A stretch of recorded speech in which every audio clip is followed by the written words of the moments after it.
और इस वक्त बड़ी खबर राजधानी रांची से आ रही है, जहां काके के ग्रामीण इलाके में उस वक्त दहशत फैल गई जब एक हाथी गांव की तरफ देखा गया। आनन फानन में ग्रामीणों ने एकजुट होकर हाथी को खदेड़ने की कोशिश की। तस्वीरें आपके टीवी स्क्रीन पर। साथ ही इसकी सूचना वन विभाग को भी दी गई, जिसके बाद मौके पर पहुंची वन विभाग की टीम हाथी को जंगल की ओर खदेड़ने में जुट गई है। हाथी ने गांव में घुसकर कई घरों की बाउंड्री वॉल को भी तोड़ दिया। खौफजदा ग्रामीण छोटे छोटे बच्चों को सुरक्षा की दृष्टि से घरों में ही रखे हुए हैं। वहीं पिठौरिया थाने के पुलिस भी गांव में पहुंच चुकी है। तो देखिए किस तरीके से ये हाथी जो है वो जंगल से निकलकर शहरी इलाके में पहुंच जाता है और ग्रामीणों की नजर जैसे ही हाथी पर पड़ी, दहशत का माहौल सभी के अंदर। फिलहाल वन विभाग की टीम ये कोशिश कर रही है कि हाथी को वनों की तरफ एक बार फिर से लौटाया जा सके, लेकिन इस दौरान ग्रामीणों के अंदर साफ दहशत नजर आती हुई। लेकिन बहुत बड़ा था। कितना घर तोड़ा होगा? और घर नहीं तोड़ा है, खाली बाउंड्री तोड़ा है। खाली बाउंड्री तोड़ा है, 6-7 को बाउंड्री तोड़ा है। और वो गांव बस्ती घुसा है ना, तो लेटरिंग वेटरिंग भी किया है। वन विभाग का टीम आया था? हाँ, वन विभाग का टीम आया था। पीछे पीछे और 10-12 को आदमी लोग के साथ में था। अच्छा, तो लोग पीछे पीछे गया। अब पकड़ा कि नहीं पकड़ा हम लोग तो नहीं कह सकते। धनबाद के सोनार डंगाल की Bajrang Bali casting private limited में निरसा और चिरकुंडा पुलिस ने छापेमारी की और इस दौरान पुलिस ने 14 ECL की ट्रॉली बॉक्स को बरामद किया है। साथ ही चोरों के जब्त माल को भी चिरकुंडा थाने लेकर पहुंची। पुलिस ने कंपनी के संचालक रमेश अग्रवाल को गिरफ्तार कर लिया है। वहीं 24 घंटे सुरक्षा में तैनात रहने के बाद भी ECL का ट्रॉली कैसे चोरी हुआ, इसकी भी जांच फिलहाल शुरू कर दी गई है। मालिक रमेश अग्रवाल और परवीन गाड़ियान है। तो वहाँ पर उस गोदाम में करीब 14 ट्राली मिला ECL का। और जब उसको ECL सिक्योरिटी गोविंद मिश्रा आए, फिर ECL के कुमारडुबी मैनेजर आए और सारा वहाँ पर कार्रवाई किया गया। सारे लोगों के द्वारा कार्रवाई की जा रही है। गिरिडीह में कल रात एक घर में भीषण विस्फोट हुआ और इस हादसे में 4 लोगों की मौत हो गई। मृतकों में सास, बहू और 2 बच्चे शामिल हैं। विस्फोट इतना भीषण था कि आसपास का पूरा इलाका थर्रा उठा। विस्फोट की भयावहता का अंदाजा इस बात से लगाया जा सकता है कि सभी मृतकों के शरीर के चिथड़े उड़ गए। वहीं विस्फोट के बाद इलाके में दहशत का माहौल है। हादसे के कुछ देर बाद मलबा हटाने के लिए 4 JCB को यहां लगाया गया। इधर पुलिस इस पूरे मामले में संदेह जाहिर कर रही है, क्योंकि विस्फोट के बाद LPG के बजाय बारूद की सुगंध या गंध कह लीजिए वो इलाके में साफ लोगों को समझ आ रही थी। ये माना जा रहा है कि विस्फोट गैस सिलेंडर में नहीं बल्कि डेटोनेटर या फिर अन्य किसी विस्फोटक सामग्री से हुआ। ऐसे में हर एंगल से पुलिस फिलहाल अपनी तफ्तीश में जुटी हुई है। रांची के बिरसा मुंडा एयरपोर्ट के रनवे मेंटेनेंस का काम आज से शुरू हो चुका है। ये मेंटेनेंस का काम 27 अप्रैल तक चलने वाला है और मेंटेनेंस के दौरान रांची एयरपोर्ट पर final layer of the runway बिछाई जानी है।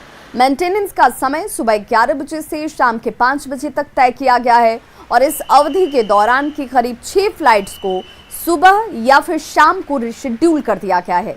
रांची से पटना की फ्लाइट अब 1 मई से शुरू होगी। वहीं इस 1 महीने में यानी कि 28 मार्च से लेकर 27 अप्रैल तक पटना की रांची से कोई सीधी फ्लाइट नहीं होगी। वहीं दिल्ली, हैदराबाद, बेंगलुरु और मुंबई समेत अन्य जगहों की फ्लाइट्स नियमानुसार चलती रहेगी। हरियाणा की धरती पर हरियाणा को हराकर झारखंड लौटी हॉकी सब जूनियर टीम का सिमडेगा में भव्य स्वागत किया गया। झारखंड की पुरुष टीम ने 11वें national hockey sub junior championship में हरियाणा को हराकर गोल्ड मेडल हासिल किया है। चैंपियंस के स्वागत के लिए सिमडेगा DC, SP सहित पूरा प्रशासनिक महकमा और हॉकी सिमडेगा के तमाम पदाधिकारी मौजूद रहे। इस दौरान DC ने खिलाड़ियों को ओलंपिक के लिए मोटिवेट भी किया। साथ ही नशे से दूर रहकर खेल पर पूरा फोकस करने की अपील की।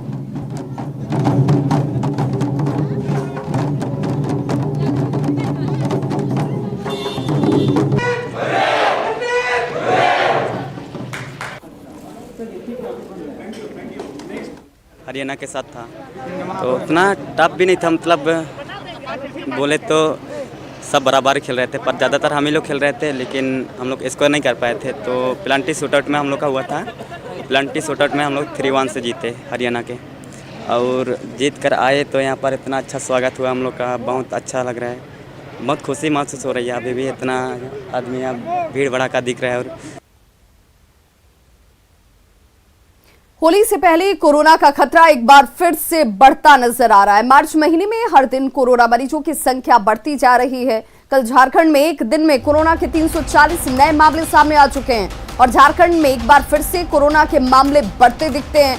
एक दिन में 340 नए मामले कोरोना संक्रमित के सामने आ चुके हैं। वहीं 4 कोरोना संक्रमितों की मौत हो चुकी है। जिन 4 लोगों की मौत हुई है उनमें साहिबगंज के 2, गुमला और रांची के 1-1 मरीज शामिल हैं। इसी के साथ झारखंड में अब तक कोरोना से 1107 मरीजों की जान जा चुकी है और अब तक झारखंड के 24 जिलों में से 20 जिलों में कोरोना मरीज मिल चुके हैं, जो स्वास्थ्य विभाग के लिए इस वक्त चिंता का सबब बनी हुई है।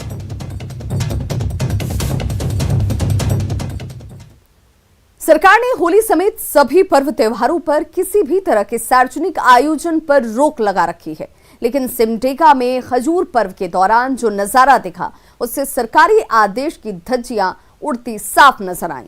खजूर पर्व के दौरान चर्च के पास सैकड़ों लोगों की भीड़ इकट्ठा थी। इस दौरान कोविड पर जारी नियम ताक पर रख दिए गए। कल भी शहरी क्षेत्र से 2 कोरोना पॉजिटिव मिले थे। अगर ऐसी ही लापरवाही बढ़ती गई तो आने वाले दिनों में कोरोना के आंकड़े और भी बढ़ने की आशंका जाहिर की जा रही है। कोरोना को देखते हुए हम लोग पवित्र मिस्सा बलिदान 3 जगह व्यवस्था किए हैं, जिससे कि सामाजिक दूरी का पालन किया जा सके। सैनिटाइजर, मास्क, ये सभी विश्वासियों के लिए अनिवार्य है। धन्यवाद। देवघर के बाबा मंदिर में होली के अवसर पर हरिहर मिलन का खास महत्व है। जानकारों की माने तो आज ही के दिन हरि ने वेश बदलकर रावण के हाथ से पवित्र ज्योतिर्लिंग लेकर अपने हाथों यहां स्थापित किया था और तभी हरि और हर का अद्भुत मिलन हुआ था। इस बार हरि और हर मिलन का मुहूर्त आज रात्रि 7:40 पर निर्धारित है। अधिक जानकारी दे रहे हैं देवघर संवाददाता ऋतुराज सिन्हा। होली के अवसर पर बाबा मंदिर में हरिहर मिलन की अद्भुत परंपरा चली आ रही है। आज शाम को जो कृष्ण के रूप में यहाँ पे विराजमान हरि हैं, उनकी पालकी निकलेगी, नगर भ्रमण करेगा और संध्या जो तय समय है 7:40 में वो बाबा मंदिर नगर भ्रमण करने के बाद बाबा मंदिर आएंगे और जो पवित्र ज्योतिर्लिंग है वहाँ पे उनका मिलन होगा और उसके बाद अबीर और गुलाल में सरोवर होकर होली का उत्सव पर्व मनाए। महत्व यह है जो आज ही के दिन जो यहाँ से अर्तिकावन 6 किलोमीटर दूरी पे जब विष्णु भगवान को रावण ने दिया, तो आज ही के दिन जो है उनको भगवान विष्णु ने शंकर जी को लाके स्थापित किया। इसलिए यहाँ का विशेष पुरानों से परंपरा चला रहा है। यहाँ हरि और हर का मिलन होता है, जो 7:30 बजे लगभग शाम में जो है सो उनका हरि हर का पूजन होगा और अबीर गुलाल इत्र से भगवान शंकर को विष्णु को यहाँ के भक्तों के द्वारा जो चढ़ाया जाएगा। प्रथम अबीर गुलाल जो है पुजारियों के द्वारा चढ़ता है, फिर भक्त लोग जो रहेंगे वो सीमित समय रहता है और उसमें हरि और हर का मिलन होता है। ये विशेष चीज़ यहाँ का है, ये कहीं नहीं होता है। ऐसे मान्यता है कि आज के दिन ही यहाँ पे हरि के द्वारा स्थापित किया गया था ज्योतिर्लिंग। हाँ, ऐसे तो शास्त्रों में भी लिखा गया है। जो हरि जी जो है यहाँ से अर्तिकावन जो 6 किलोमीटर दूरी पे है, वहीं पे भगवान शंकर को विष्णु भगवान के हाथ में रावण ने दिया और वो लाके यहाँ स्थापना कर दिए। आज ही के दिन ये हम लोग पुरानों परंपराओं से कथा सुनते आ रहे हैं, जो आज ही के दिन इनको स्थापित किया गया भगवान विष्णु के द्वारा किया गया है। इसीलिए आज विशेष हरि और हर का पूजन होता है और अबीर गुलाल इत्र के द्वारा इनका पूजन होता है और खुशहाली समृद्धि की कामना करते हैं। ये नज़ारा साल में एक बार ही दिखेगा और इस क्षण को, इस अद्भुत नज़ारे को देखना कोई नहीं भूलता है। ऋतुराज सिन्हा, न्यूज़ 18 देवघर। कल होली है और आज होलिका दहन। आदिकाल से ये चला आ रहा है कि ये पर्व प्रकृति का पर्व है और होलिका दहन में साफ सफाई और सात्विकता का विशेष रूप से ख्याल रखा जाता है। ज्योतिषाचार्य डॉक्टर राजनाथ झा से न्यूज़ 18 ने खास बातचीत की और शुभ मुहूर्त के साथ तमाम वो नियम जाने जो होलिका दहन में निभाई जाती है। दरअसल हमारे भारतीय सनातन धर्म में आदि पर्व है होलिका दहन पर्व। आदि पर्व मतलब वैदिक काल से ये पर्व मनाने की परंपरा हमारे भारतवर्ष में रही है। बीच में कई आख्यान इससे जुड़ते गए होली में, तो श्री कृष्ण, राम आदि, हिरण्यकश्यप आदि से कथाएं जुड़ती गई, परंतु ये पर्व सनातनी पर्व है, आदि पर्व है। होलिका दहन में भद्रा का वर्जन है, भद्रा में होलिका दहन नहीं करना चाहिए। कहा गया है भद्रायाम द्वेन कर्तव्ये श्रावणी फाल्गुनी तथा श्रावणी निपतिर्हंति ग्रामम दहति फाल्गुनी। अतः भद्रा का समय त्याग करना चाहिए। आज शाम जो है ना, होलिका दहन का सबसे शुभ मुहूर्त है 6:15 से लेकर के शाम के 7:40 तक। ये जो मुहूर्त है ये बड़ा ही शुभ मुहूर्त है। इस समय में होलिका दहन करना सर्वश्रेष्ठ माना जाएगा। इस समय का उपयोग करें। वैसे पूर्णिमा तिथि जो है वो रात में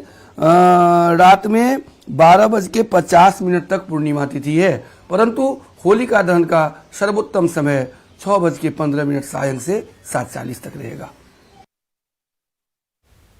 तो आपने जाना ज्योतिषाचार्य डॉक्टर राजनाथ झा से कि कब है होलिका दहन और शुभ मुहूर्त, और इसी शुभ मुहूर्त में आपको होलिका दहन करना है। भद्रा से बचने की जरूरत है।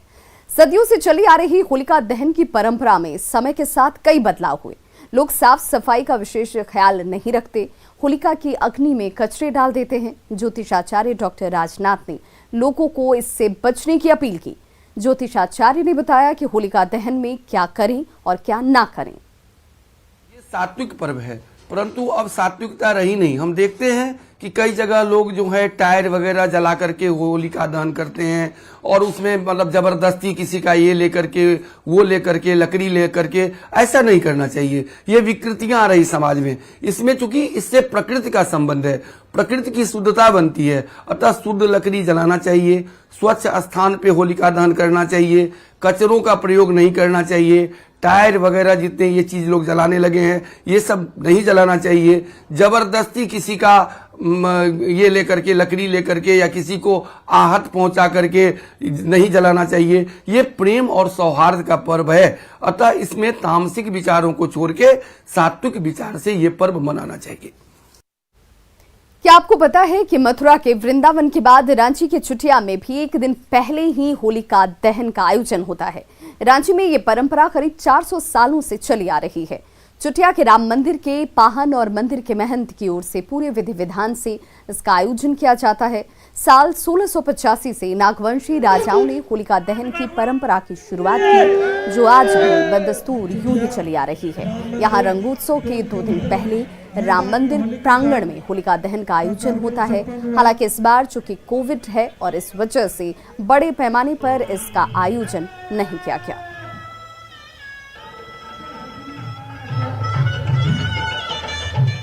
राजा राजवंशियों का तरफ से चलते आया है और पहान काट के सीधे घर जाती है। ये खसम खास है। इसका हिस्सा होली पूरे बिहार झारखंड में पहला, दूसरा वृंदावन में पहला, दूसरा झारखंड में रांची में, वो भी चुटिया नगरी में होता है। ये परंपरा 400 साल पहले से राजाओं की तरफ से चल रहा है। राजा लोग संबत काटते थे और एक दिन पहले, उसके बाद प्रजा लोग जगह जगह पर, गांव पर, चौराहा पर होलिका दूसरा दिन जलाया जाता है। तो यहाँ हम लोग राजा का परंपरा का अंगत, तो हम लोग एक दिन पहले होलिका संबत काटते हैं। इस साल कोविड-19 को देखते हुए सभी से आह्वान किया गया है कि कम संख्या में आएँ, और जो आएँ मास्क और अपने सैनिटाइजर लेकर आएँ और पर्व को त्योहार से धूमधाम से मनाएं। और आज होलिका दहन है और इस मौके पर राजधानी दुमका में तमाम चौक चौराहों पर होलिका दहन का आयोजन होता है, लेकिन प्रमुख आयोजन अग्रसेन भवन के सामने होता है। दुमका में किस तरह लोग होलिका दहन मनाते हैं, जायजा लिया दुमका संवाददाता पंचम झा ने। भारतीय त्योहार की यह खूबसूरती है कि हर पर्व और त्योहार के पीछे एक किंवदंती छुपी होती है। हम अगर बात करें रंगों के त्योहार होली की, तो इसके पीछे होलिका दहन की पौराणिक मान्यता है। जो प्रमुख आयोजन है वह इस अग्रसेन भवन के इस चौक पे होता है। दोपहर के बाद से यहाँ का नज़ारा कुछ और होगा, लेकिन समय के साथ साथ इसमें क्या बदलाव हुआ और क्या पौराणिक मान्यता है, इसको जानने के लिए हम बात करेंगे यहाँ के आयोजन समिति के जो हैं, किस तरह यहाँ होलिका दहन मनाते हैं और क्या पौराणिक मान्यता है। वही भक्त प्रहलाद का इस उत्सव पर मनाया जाता है और क्या मनाए। यहाँ क्या क्या होता है खास? यहाँ जैसे हम लोग डंडा जैसे रोपा जाता है, उस पर क्या बोलता है उसको, बड़कुल्ला चढ़ाया जाता है और शाम में फिर यहाँ पर इसको होलिका दहन किया जाता है। काफ़ी एक उत्सवी माहौल होता होगा, खूब ज़्यादा, खास करके औरतों का। क्योंकि यह पौराणिक मान्यता है। समय के साथ साथ इसमें क्या कुछ बदलाव भी हुआ है? ये ऐसा ना कि एक धार्मिक अनुष्ठान जैसा है और ये बहुत हमारे समाज में उत्साह के रूप में मनाया जाता है और ये विगत 100 वर्ष पुरानी परंपरा है और ये परंपरा मतलब चली आ रही है और होली का त्यौहार है, सब लोग खुशी से होली का। एक तरफ जहाँ बुराई पर सच्चाई के प्रतीक के रूप में होलिका दहन मनाया जाता है, वहीं दूसरी ओर यह भी दर्शाता है कि भगवान अपने भक्त की रक्षा के लिए हमेशा तत्पर रहते हैं। पंचम कुमार झा, न्यूज़ 18 दुमका।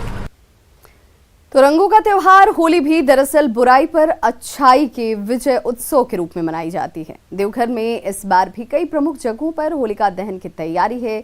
इसे लेकर बच्चों में खासा उत्साह रहता है। सत्संग नगर मोहल्ले में होलिका दहन की तैयारियां भी बेहद खास अंदाज में की गई हैं।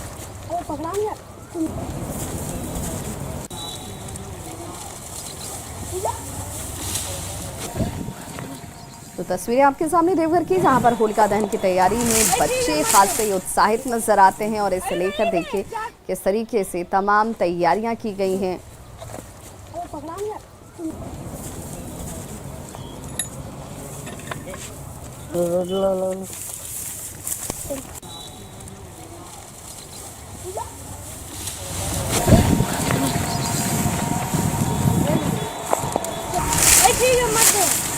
होली से पहले होलिका की तैयारी और पुरानी परंपराओं के साथ इसका पौराणिक महत्व भी है और उसी परंपरा का निर्वहन आज भी किया जाता हुआ। हालांकि उत्साह को लेकर जहां तक बात की जाए तो पहले से इसमें काफी कमी नजर आती है। मार्च के इस मौसम में जहां होली की मस्ती परवान पर होती है, तो वहीं राजधानी रांची के जंगलों में पलाश की खूबसूरती भी अपने पूरे शबाब पर। नामकुंड प्रखंड के लाल खटंगा पंचायत में सैकड़ों सड़कों के दोनों तरफ अगर आप देखेंगे तो पलाश के फूल ही फूल आपको नजर आएंगे और इनकी खूबसूरती सूरज की रोशनी में और ज्यादा निखर जाती है।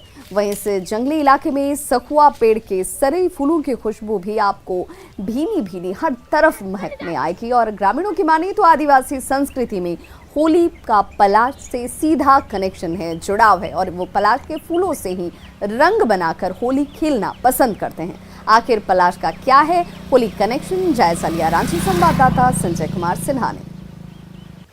शहर की होली का अंदाज जहां रंग अबीर और गुलाल के साथ होता है, तो ये राजधानी रांची के ग्रामीण इलाकों की होली पलाश के फूलों की खूबसूरती के साथ कुछ अलग तरीके से होती है। हम इस समय खड़े हैं राजधानी रांची के नामकुम प्रखंड के लाल खटंगा पंचायत में, जहां चारों तरफ पलाश के पेड़ हैं, सड़कों पर बिखरे पलाश के फूल हैं। हम लोगों से जानेंगे कि वास्तव में पलाश का होली कनेक्शन क्या है।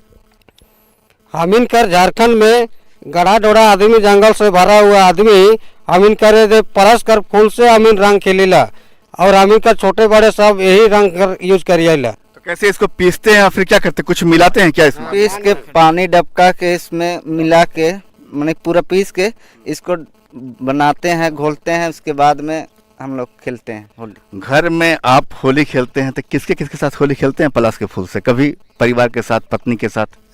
परिवार के साथ में खेलते हैं, बच्चा उच्चा से सबसे खेलते हैं। कभी पत्नी को पलाश का फूल लगाया हो? हाँ लगाए हैं, सब बच्चा सब भी डाल देते। क्या बोलती हैं वो? आप शर्मा गए, मैं देख रहा हूँ। अच्छा, ये जो बच्चे हैं हाथ में, तुम लोग क्या रंग अबीर से नहीं खेलते हो क्या? नहीं, पलाश से खेलते हैं। पलाश के फूल से खेलते हो? रंग अबीर गुलाल से नहीं? नहीं, वो हमारे के लिए हानिकारक है। वो हानिकारक है? वास्तव में होली का जो है अभी सरहुल भी आ रहा है, तो ये पलाश का होली कनेक्शन क्या है?